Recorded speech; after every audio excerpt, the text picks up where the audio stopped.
Hey man, how are you? I'm good. I'm great. How's it going there? Doing well. Thank you very much. Thank you very You much. got some What's rest? You got some relaxation in? Yeah, I was out of town. My wife and I went out to Miami for a couple nights to check out Art Basel and just kind of hang out.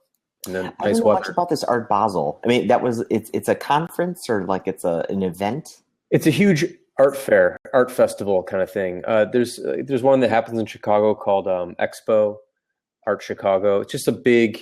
It's not the same thing as Art Basel, but if you knew what that was, it's similar. Just a huge art show in this massive convention center, and then there's a bunch of satellite locations where galleries are opened and a bunch of stuff's going on. Cool. I'd never been down there. It's pretty neat actually. It's huge, like way bigger than I thought, and pretty interesting just to check it out, see how it Yeah. goes. Yeah. Cool.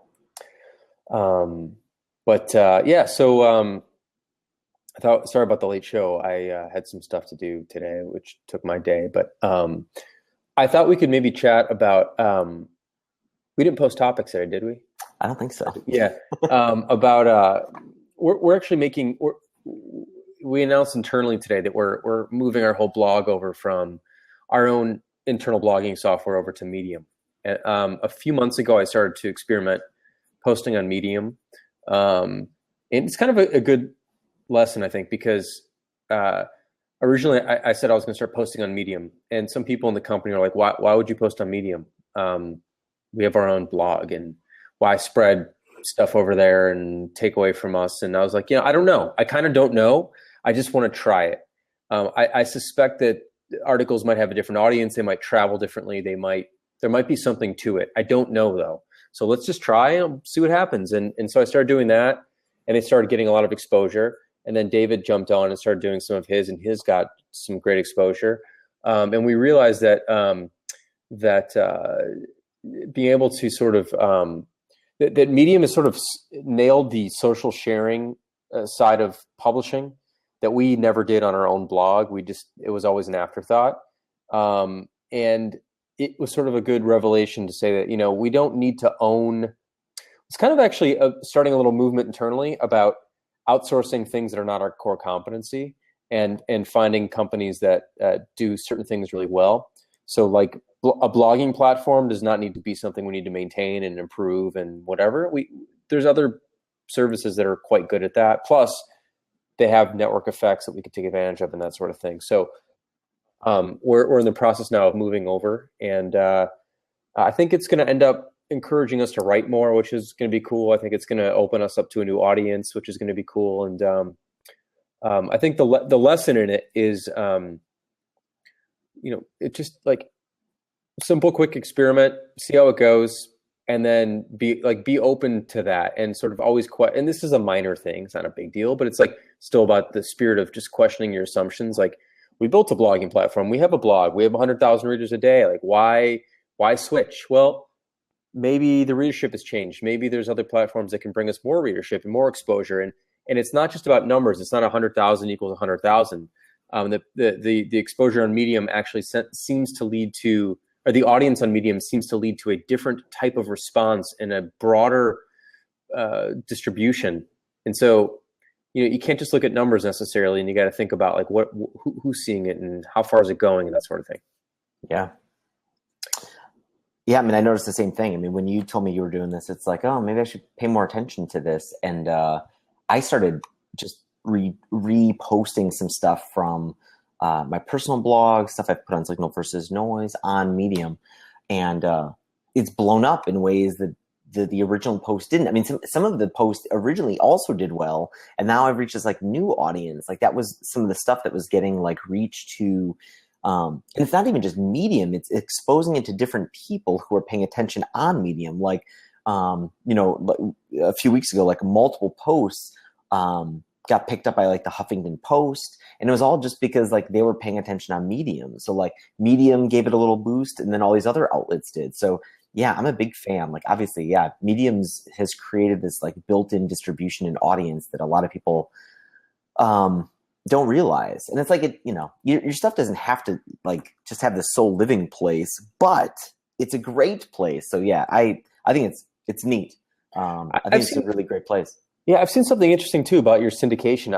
I got offers to syndicate some stuff on Time magazine, the New York Observer, and I think there's some other publication that was interested, which is interesting because those syndication requests were not coming from our other articles on our own blog, and it's about the audience. It's about the sort of, I think there's a lot of journalists looking for pieces on Medium because people who tend to write on Medium for whatever reason tend to write longer form pieces, and I think publications are sort of trolling it, not in a trolly way, but like trolling it as in looking for stuff that's interesting that they could possibly repurpose or write about or that sort of thing. So anyway, I think it's a good thing to do, and maybe we should be doing the same thing on Tumblr. I don't know. Maybe we should be cross posting even more on other services. I don't know, but anyway, it's just sort of a good thing, and I think it will kick off some more like encouraging people internally to try experimenting with other platforms and other things that we might normally have thought like we'd already solved that problem. Like check that box. Don't need to play with that because we've already got it figured out. One of the areas I like to actually explore some more is just Instagram as a publishing platform. Actually, not just Twitter as a place to talk about things, but actually use Instagram more as a place for that sort of thing too. And kind of see how that goes. So anyway, I don't know. I'm just talking out loud now, but No, it's good because I've started. I mean, I've dipped my toe in Instagram just a tiny bit, not like you have. Like you've obviously been exploring it quite a bit more. Do you? I One of the things I find people do is like, like I saw Grant Ashatz from Alinea, next. He was just posting today. I don't know what he's doing. They're like renovating Alinea right now. He posts, I don't know if they're filming something there or what, but he just posted like an animated GIF of him doing something. I don't know if it was like pre-filming or something. And like, it was just a very interesting kind of behind the scenes, but it's like interesting because like Instagram plays well into like, obviously like pictures of what you're doing behind the scenes. And like, there's not a lot of that stuff that goes on, like at say High Rise, right? Like a picture of me, coding up the last feature, writing something, isn't all that. There's not a lot of action shots. I'm curious if Instagram, have you seen like, does Instagram ever play well, do you think, with like, animated GIFs of like what we're doing, like features of like screen, of evolutions of an interface? Like, I just haven't seen that yet, but I'm curious if people are doing that or if that's kind of shunned on Instagram. there's no such thing. I don't ever buy the shunning thing. Like, I don't know if people are doing it, and it doesn't matter. Like, if you think it's a good idea, you should just do it anyway. Right. I've seen a variety of things. I've seen all sorts of things. I mean, some people see how I use it, and they're like, "What? I didn't know you could use it for that." Which is, I just use it like I'm kind of into watch collecting and stuff, and so like I post pictures of watches, and I follow people, and there's like commerce going on, and people are like, I thought Instagram was a place to post pictures of you and your friends. It's like, well, that it is for a lot of people, and other people use it this way, and there's a lot of commerce going on in it, and a lot of business advice going on. There's all sorts of things. So I think it's a cool medium for that, and we should actually get internally. We should get more into publishing, just like behind the scenes things we're working on and whatnot. One of the tricky things is that the interface they don't allow multiple account support in the official app, so it's a little bit hard to switch. You have to log out and log back in, which is just a little bit of a hassle to just like if you quickly want to post something for High Rise, like you got to log out unless you want to post under your own account. But if you want to post under a business account, it's a little bit of a hassle. Right. It's the same thing with Twitter, right? I mean, like we have to share a Twitter account. I mean, there's apps that try to like there's extra apps you can get, but like all these extra apps are like so much extra stuff that we don't want. So we ended up like sharing a Twitter account, and like I end up opening it up in an incognito window so that I can switch. It's the same kind of bullshit. Right. Hey, by the way, for those who want to ask questions, if you do a /Q and then write your question over in the comments area, we will see it on our question board here. And we usually take questions when we go live on Blab. So if anyone wants to jump in, if any questions about business, marketing, product development, hiring, communication, PR, writing, whatever it might be, We're both business owners here. For those who don't know who we are, we're both business owners. Have been running businesses for quite a while and have seen a lot of things and done a lot of things. So we might be able to be helpful in a variety of different contexts if anyone's curious. What's going on in your world, Nathan? Anything product design wise or product development wise? Yeah, I mean, so last week we officially announced Broadcast, which is like the bulk email stuff we've been working on for a while. Man, that worked well. People have been waiting for that for years, man. Yeah. Yeah. And you can kind of just tell, right? Like from just kind of listening to how people are using the product, and like a lot of people are just kind of filtering people and then exporting them and then, going to another provider to do bulk email. Like, so yeah, like the feedback's been great. Like I think we did a good job doing this first iteration of it. Of course there's stuff that's missing, right? Like we're not hosting images yet, and there's no scheduled delivery. I mean, it's all the normal stuff you'd expect to be asked is out there, but I think we nailed some of the basics. But it's another experiment. Like, I tried not to like do too much, obviously, like, because there's stuff that like has already come out that like I didn't anticipate. Just even like how to handle it. None of these are so much questions, but stuff I'm kind of working through. And I think I've got some of the stuff figured out now, but it's like, originally I was like posting notes, like every time someone uniquely opened something or clicked something, or if there was a spam complaint or a bounce, it would show up in your activity feed. And like immediately people were like, oh my God, I sent something out to 5,000 people and now my activity feed is just hammered with like open notices. And it's just like my activity feed now has become useless. And it's just like, oh shit. Okay. That's bad. Yep. So then it was like, okay, well, but that was actually a really great pressure. Like, it's like a lot of people shy away from this stuff, but I really enjoy getting ourselves into more problems. So this was a really neat opportunity to like, well, we don't have a bulk delete note feature. And so like I built something to like now help people delete multiple things at one time out of their activity stream if they're searching for something. So that was like a neat feature to add. That people have also kind of been asking for, because there's also been situations we've bumped into where other services and other things have created a bunch of stuff that people don't want, and then they have a hard time deleting all of it. So it's actually just a really neat opportunity to kind of back ourselves into a problem and then solve it. But then it was like, yeah, like, okay, we can't do all of these notes in your activity feed. So we've kind of been designing some other stuff, like let's hide them from the activity feed, but show them in individual people. But now I've hidden too much. Now I've like gone too far and hidden too much. So now people are like, they're getting into some trouble where like they're getting some spam complaints or they're bouncing and they want to like know who specifically these people are so they can kind of engage with them differently, or if they find out if they're customers of theirs. But they're hidden. They're you can kind of get to it, but like it's not quite as easy to find these people. So now it's like I've kind of like zagged in the other direction, and so now I have to kind of figure out how to kind of get back into a happy middle ground. Nothing too crazy, but just kind of an interesting experience of like zigzagging kind of around, trying to figure out the sweet spot of how much kind of stuff we need to kind of notify people about. Before we were doing too much, now we're maybe doing too little. We have to kind of get back there a little bit. Yep. I like what you just said about, I think you said this, I may have misheard it, but you said something about like, you like to create problems. What do you mean by that? I do.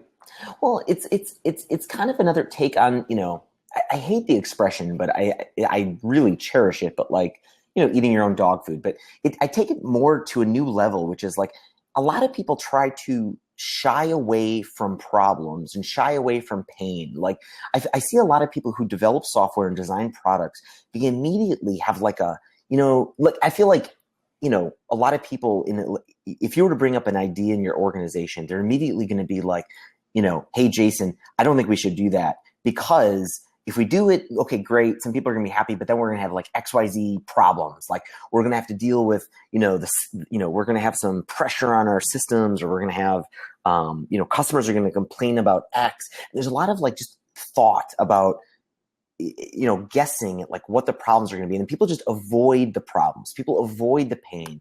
And then you end up not releasing something. You end up not doing something. And it's like, I constantly see that everywhere I go, like people trying to avoid pain. But it's like, as soon as we start doing things that are like a little, we introduce these new pains or these new problems, we have like all this new insight into solving these problems that it's very likely our customers already have. Like, for example, like when, like bringing more email into high-rise, like as soon as we started doing a lot of auto forwarding now of our own mail into high-rise, and we start creating these new problems for ourselves where we can't, search becomes a problem. We can't find certain things.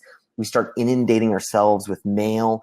And this is like, you could easily say like, Nate, this is a bad idea. We're going to make it very difficult to find customer notes and in our own system. Well, this is a problem our customers have. And as soon as we started doing this, it was like this pressure to be like, okay, you're right. This does suck. And I can understand now why our customers complain about this. So it's like we improved search and all these other things to like fix these things. But I don't think we would have fixed them unless we created this problem for ourselves.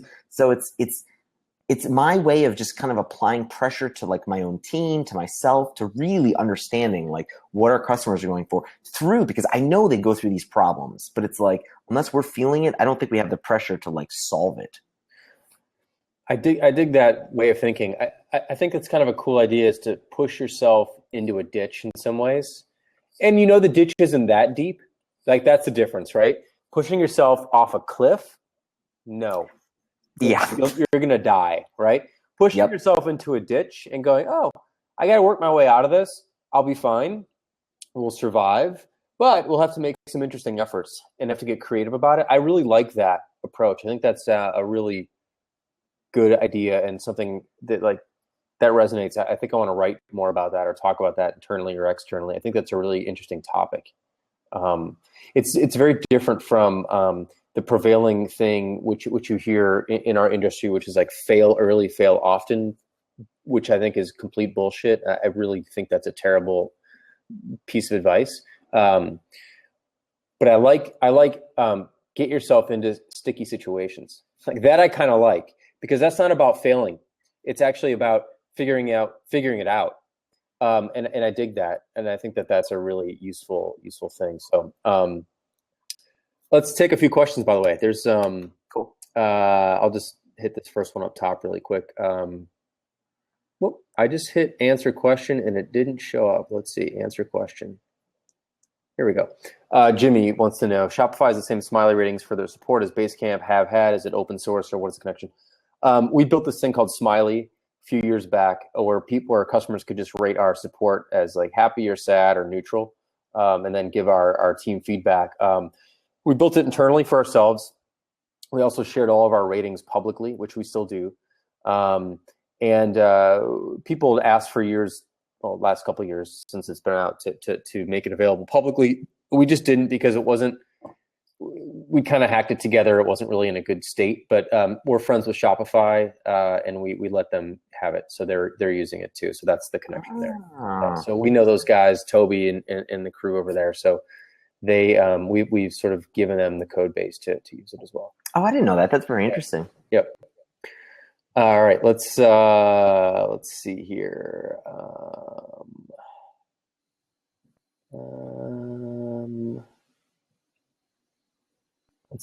Let's jump here. You want to take this one, Nathan?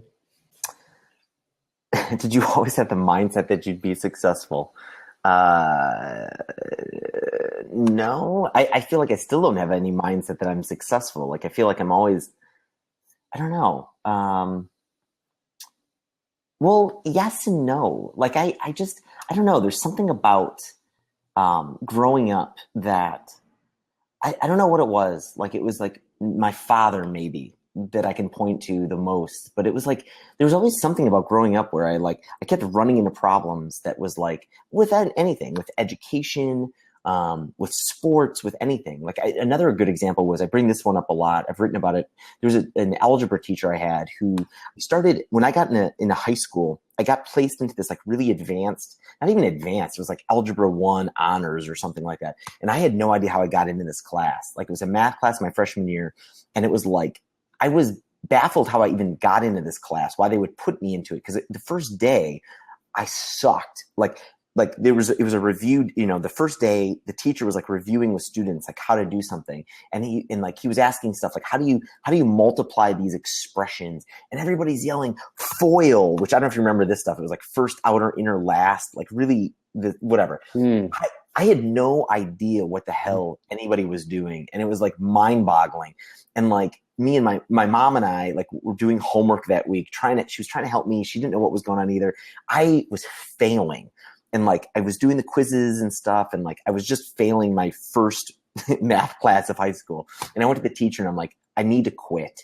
Like you need to put me in like a lower level math class. I don't get this stuff. And he's like, just come to me after school. We'll go through we'll go through some stuff. If you do this for a while and you still don't feel comfortable, I'll gladly put you wherever you want. I did this for a while. I still wasn't getting it. He's like, look, just please stick with it just a little bit longer. And like I did. And eventually, like, I don't know, it was like a couple weeks, 3 weeks, 4 weeks. I mean, in high school, that's like forever. But like eventually, like everything's just started clicking. And I was like, oh my God, I get it. I get how to do algebra. I get how to solve for X. I get how to do this stuff. I got like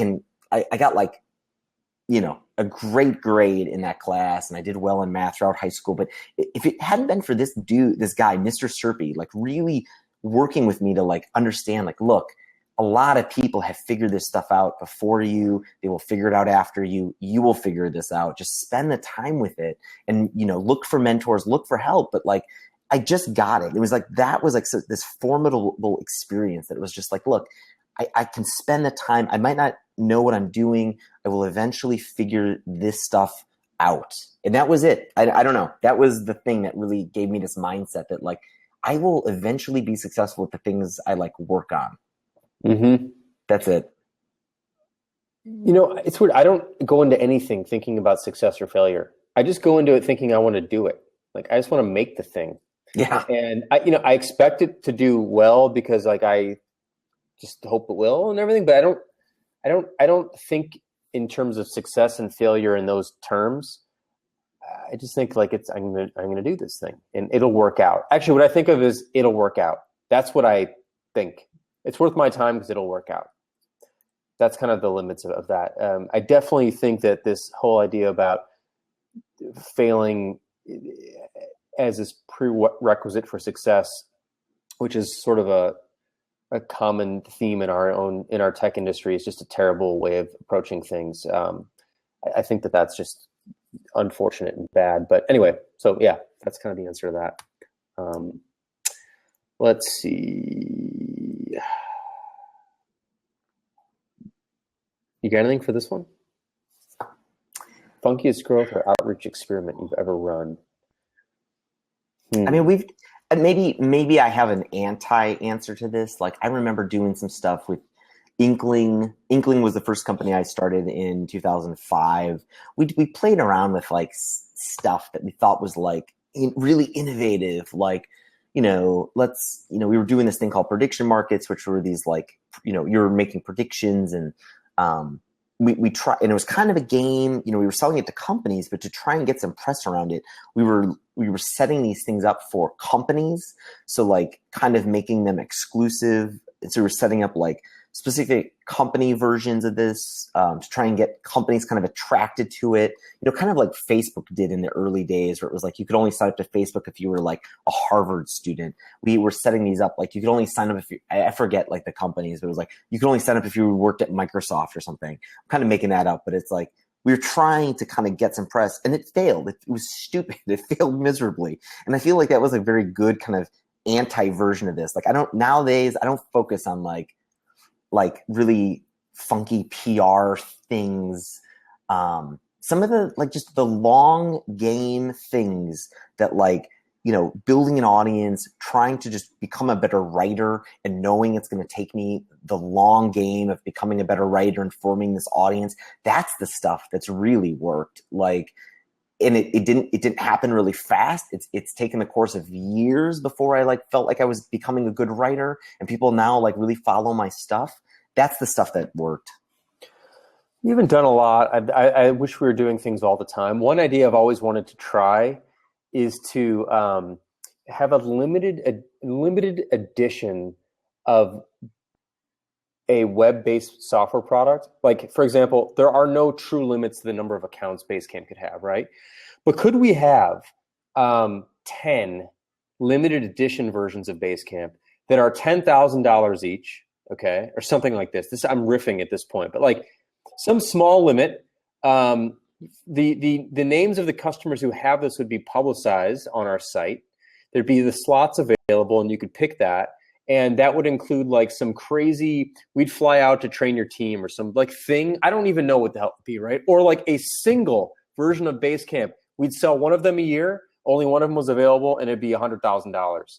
And it's more like, what? Why would anyone ever do that? And the question is, I don't know. I'm just super curious to see if they would. And it would be like this ridiculous white label, or not white label, a white glove concierge style version of BaseCamp. We would come as often as you want us to be there to help you with anything that you need help with. You want us to set up your first BaseCamp, I'll fly out there and do it for you.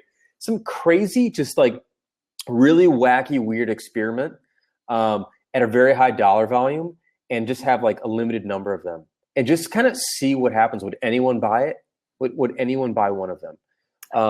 And Probably. It doesn't like, yeah, I mean, maybe it's just kind of I'm just curious about it. I'm just curious about that. It's not even about that level of money. The reason the price would be high is because I'd want it to be someone who really wanted to do it. And if it was like $10, it'd be gone in a second, and it wouldn't be very interesting. It'd be more like that one day when someone actually buys that, I'd be like, whoa, what is it going? And then like, we'd be really excited to totally delight them in some crazy way. So those are the kind of experiments I'm really interested in playing with. We haven't done any of that stuff. You've done some really cool stuff already, though. I mean, you've done even things from like with the partnerships with like Shawnimals was really neat. Yeah. Like the distance stuff you guys did, that thing is awesome these days. Yeah, that's true. I guess we do some of that. I guess this was more, I was assuming this question was more about like some weird growth hack style-y thing or whatever. Right. But I don't know. Anyway, so I'm interested in doing weird stuff on the extreme high end versus figuring out a way to get 10,000 more people to sign up tomorrow. Like, I feel like there's just something more interesting about experimenting on the high end. Like, for example, last week in BaseCamp, over 11,000 companies signed up for brand new BaseCamp 3 accounts. 11,000 companies, brand new BaseCamp 3 accounts. We don't do any marketing. We don't do any sales. We don't have a sales team. We don't have any salespeople. We haven't changed anything except for the product and the website. And that's pretty awesome to be able to, before we were getting about 5,000 a week, and now we're up to 11,000, right? So like we're doing something right there, but I'm way more interested in seeing if we could sell one of something. It's just more interesting for whatever reason. So I'll leave it at that. Let's go a few more minutes here. You want to take Sean's question here? Let's see. Sure. Let's throw Sean, since Sean's the man behind the blab. We had an idea today the team was very split on. Do you remember an example of a polarizing feature or product decision? How'd you handle it? This happens all the time. We have these all the time, arguments and debates and whatnot. And typically the way we handle this sort of thing is when it's truly like we're unable to make progress, we just trade. So for example, if David and I are really arguing about something, like hard, respectful, but like we just have different points of view on it, we just eventually figure out who really wants it more, who really cares about it more, and who's willing to stand up for it more. And generally someone's like, I really, really care about this. And so the other person's like, I care, but like, I don't care that much. And so we're like, all right, you take this one, I get the next one. It's just like when you buy your friend lunch and you don't really keep score, but you're like, hey, I got the next one. And that's honestly what we typically do around that sort of thing. I mean, it depends on the depth and the level of the feature. If it's going to require 6 months of development, that's a much deeper thing. But if it's like, should we try this or should we try that? And they're both relatively simple or relatively the same, like just who wants it more? Who wants to take it more? Another thing we've done in the past is if someone wants to try something, they own the customer service on it. So if they think that if I think something's going to be really confusing, if we build it that way and they don't, I'll be like, okay, why don't we build it that way? And you answer all the tickets. And then, they'll think twice, like, well, maybe it is gonna, maybe there's something here. I don't really want to have that responsibility. Or maybe they'll be like, yeah, sure, I don't think it'll be confusing at all, no problem at all, and they'll take that responsibility. So sometimes it's about trading the responsibility as well. Um, Other times it's about figuring out what we're actually disagreeing about, because sometimes you actually really agreeing, you're disagreeing on words, but you're agreeing on the idea. So that's another thing that sometimes is a really good technique to figure out, what are we actually disagreeing over? Because you can get into a debate in an argument for a while and then forget what it's about. This actually happens a lot. When something goes on for a while, it's very easy to forget where it started and what it was about. So it's always a good idea to step back and go, wait, what are we arguing about again? Do we actually both know what we're arguing about? Because we might actually agree. So I think that's another thing that's worth sort of thinking about. And then sometimes you do just simply disagree. And I think at that point, you either decide to do nothing. So you decide to do nothing. You're paralyzed. Probably not a good idea. The other one is someone has to pull rank, which is, in my opinion, you have to reserve pulling rank for nuclear options. I'm not a big pulling rank kind of person. I just don't believe in it, even though I technically can pull rank over anything at the company. I own the majority of the company. That's not it all ever on the board unless there's some crazy thing. So you either don't do anything, or you pull rank, or you figure out a way to say, hey, you get this one, I'll get the next one, because I'm going to care more about something else down the road, and I'd like to reserve that for me. So that's how we've done it. Nathan, what about you? Yeah, I don't think I can really add much more to it.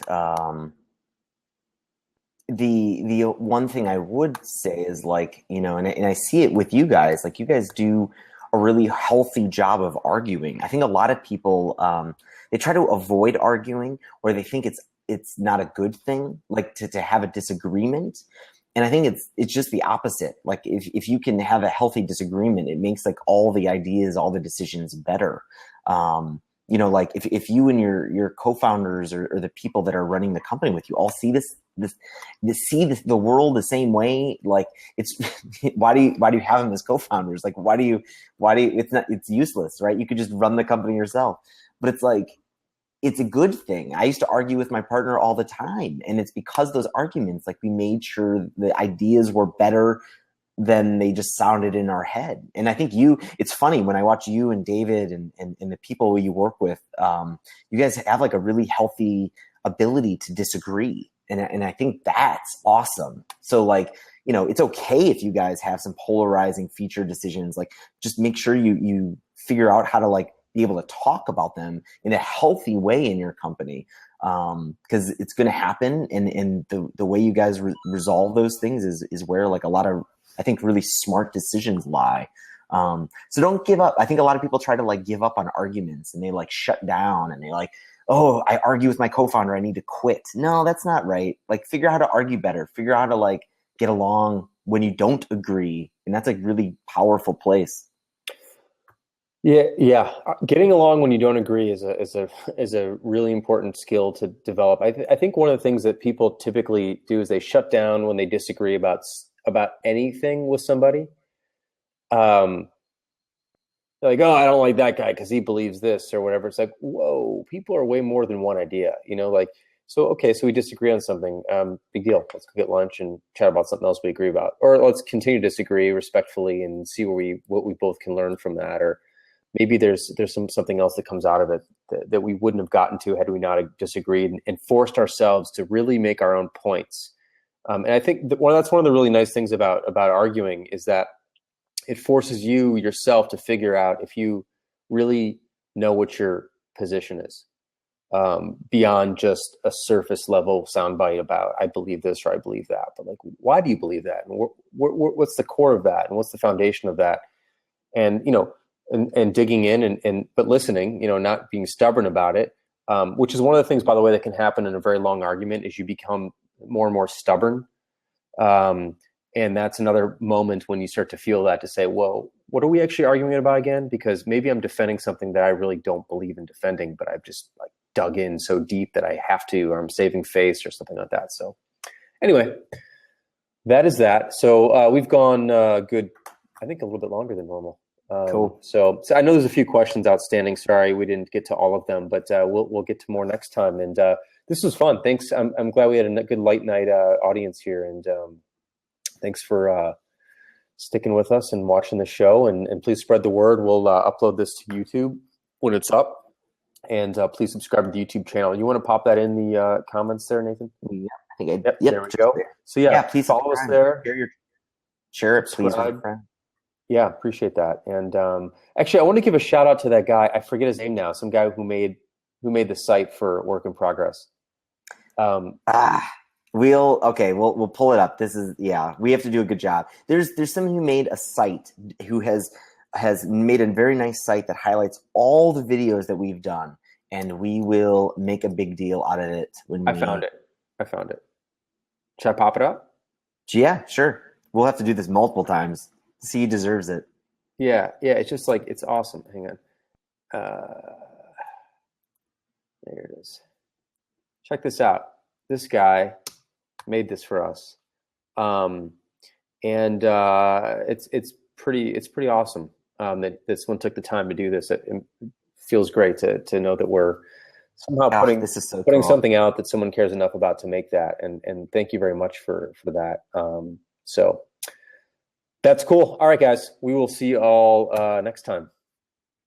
Have a great night. We will see you later. Bye. Bye.